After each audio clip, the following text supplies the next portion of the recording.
रावण के पास पंचकन्याओं में पूजित हमारे मेरठ की पंचकन्याओं में सबसे सुंदर स्त्री मंदोदरी जैसी सती मां उनकी पत्नी है, लेकिन उसके बाद भी जंगल में घूमते हुए एक तपस्वी की वलकल पहने हुए युवती को अपनी रानी बनाना चाहता है। लेकिन युद्ध के आखिरी दिन जब रावण पड़ा हुआ है, नीचे निश्चेष्ट उसका शव पड़ा हुआ है, तो मंदोदरी ने विलाप करने के बाद पूछा, वो कहां गया जिसने इसे मारा? लोगों ने कहा वहां बैठा। समुद्र के किनारे शाम ढल रही है, सूरज डूबने वाला है और रघुवंशी राम उदास एक पत्थर पर बैठे हुए कि इतना रक्तपात क्यों हुआ, दुखी है राम लाशों को देखकर। मंदोदरी गई, कमांडो खड़े हुए हैं उनको रोकने के लिए, लेकिन देखा कि माता मंदोदरी आ रही है तो पुलिस वाले हट गए, वानर हट गए, पीछे से पहुंची। चिंताग्रस्त राम ने अचानक एक स्त्री की छाया देखी जो पैर के आसपास आ रही है। राम सचेत होकर उठे और पलटकर कहा कि देवी मैं आपको प्रणाम करता हूं, इस निर्जन रण क्षेत्र में आप कौन हैं? मंदोदरी ने कहा, हे राम, मैं रावण की दुर्भाग्यशाली पत्नी मंदोदरी हूं। राम ने कहा, मां मैं आपसे क्षमा चाहता हूं, आपका पति बड़ा तेजस्वी था, महाज्ञानी था, उच्च कुल में पैदा हुआ था, ब्रह्मा का वंशज था, लेकिन उसने अनीति की थी इसलिए मुझे उसको मारना पड़ा। मैं आपके इस शोक के लिए क्षमा चाहता हूं। मंदोदरी ने कहा, मैं इसलिए नहीं आई कि मैं तुम्हें कोसूं। राम ने पूछा, फिर किस लिए आई मां?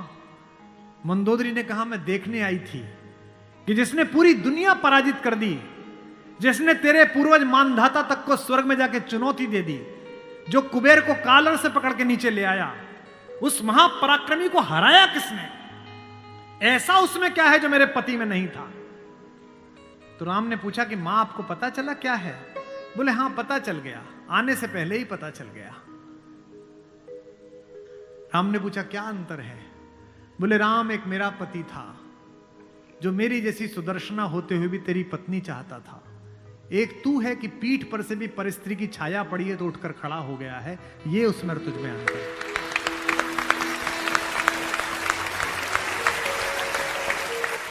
लोग भी कैसे कैसे,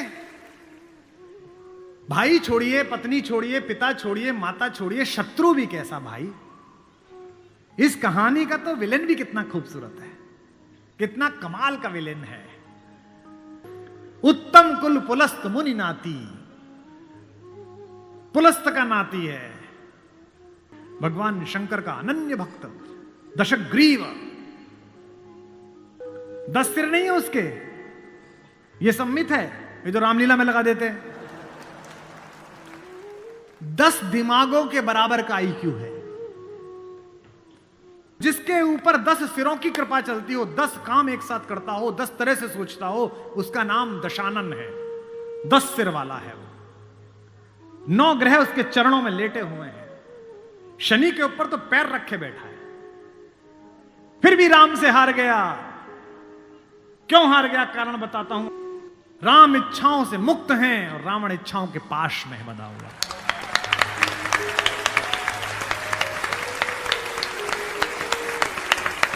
फिर जागना कि रावण मनुष्यों पर राज्य करता है, राम मनुष्यता पर राज्य करते हैं।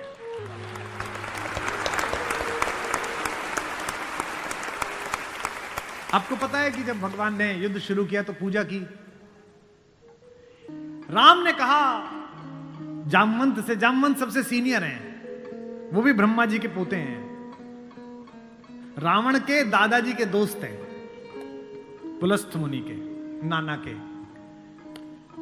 कहा कि प्रभु महाराज जामवंत जी, मैं युद्ध करने जा रहा हूं, उससे पहले मैं पूजा करना चाहता हूं। जामवंत ने कहा करिए महाराज। तो बोले मेरे आराध्य तो शंकर हैं, शंकर राम की पूजा करते हैं और राम शंकर की पूजा करते हैं, इस कहानी से बड़ा समन्वय किसी का नहीं हो सकता। जामवंत ने कहा पूजा कर लीजिए महाराज। बोले मुझे एक ऐसा पंडित चाहिए जो शैव हो, शिव को मानने वाला, और मैं वैष्णव हूं तो वैष्णव भी हो। उन्होंने कहा कि इस जंगल में, इस युद्ध क्षेत्र में ऐसा कोई पंडित कहां मिलेगा भगवान? तो उन्होंने कहा पूजा कैसे होगी फिर? तो जामवंत ने कहा एक पंडित मेरे ध्यान में है, पर वो आपका पुरोहित बनेगा नहीं। बोले कौन?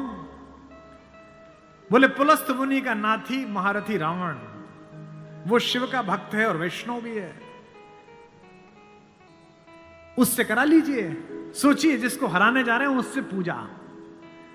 राम ने जामवंत से कहा कि महाराज पूछ के तो आइए, अगर महापंडित रावण आज्ञा दे दें इस यज्ञ के लिए तो मैं कर लूं। रावण को पता चला कि जामवंत बुलाने आए हैं। रावण ने अपने सैनिकों से कहा कि जैसे ही दादा जामवंत आए कोई उनसे प्रश्न ना करे, उन्हें बस महल का मार्ग दिखा दे, हाथ जोड़ के सब चरण छुएं। जामवंत पहुंचे, रावण किले के द्वार पर चरण छूने आया, कहा कि पितामह मैं आपको प्रणाम करता हूं, मैं धन्य हुआ कि आप पधारे। जामवंत ने कहा कि मैं बहुत प्रसन्न हुआ तुम्हारी अतिथि सेवा देखकर।